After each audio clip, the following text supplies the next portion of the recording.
Akhirnya siswa dan kepala SMA N1 Cimarga saling memaafkan depan Gubernur Banten.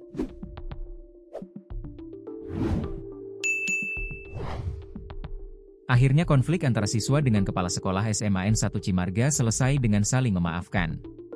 Siswa SMA N1 Cimarga berinisial I, menyampaikan permintaan maaf kepada kepala SMA N1 Cimarga, Kabupaten Lebak, Dini Fitria usai peristiwa yang sempat menjadi perhatian publik.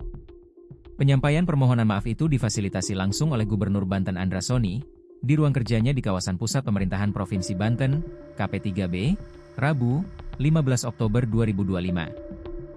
"Ibu, saya minta maaf karena sudah membuat kesalahan yang fatal," ujar I dengan nada penyesalan.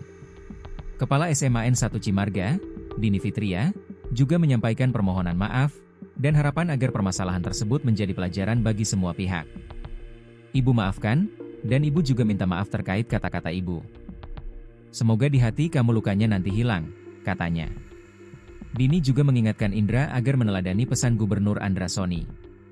Dia juga mendoakan muridnya itu menjadi pribadi yang sukses. "Pak Gubernur telah memberikan pengajaran tentang keikhlasan. Mudah-mudahan Indra bisa legowo, dan ibu doakan Indra sukses," ucap Dini. Diberitakan tribunbanten.com, Kepala SMA Negeri 1 Cimarga diduga telah menganiaya siswa kelas 12 berinisial ILP, 17. Menurut pengakuan korban, kejadian bermula saat dirinya merokok di belakang warung yang berada di sekitar sekolah. Namun, ia bertemu dengan Kepsek yang langsung menegurnya. "Saya kaget waktu ketemu Kepsek.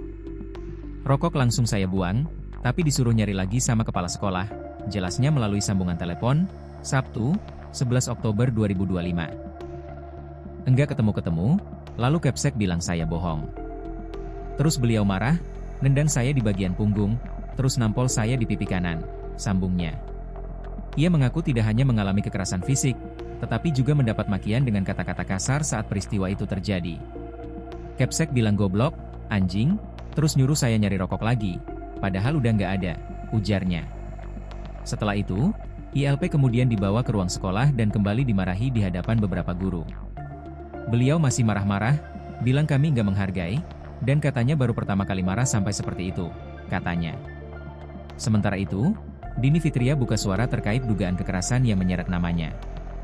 Dini menjelaskan, peristiwa terjadi pada hari Jumat bertepatan dengan pelaksana program Jumat Bersih. Namun, pada saat dirinya berkeliling melihat seorang siswa tengah merokok di dekat warung kecil yang berada di luar pagar sekolah. Jumat Bersih itu bagian dari rangkaian kegiatan pembentukan karakter para siswa. "Saya lihat dari jarak sekitar 20 hingga 30 meter, ada asap rokok di tangan anak itu," kelasnya. "Saya panggil dengan suara agak keras, karena jaraknya cukup jauh. Anak itu langsung lari," sambungnya. Saat dimintai keterangan, kata Dini, siswa tersebut tidak mengakui perbuatannya, yang membuat dirinya sempat emosi karena merasa dibohongi.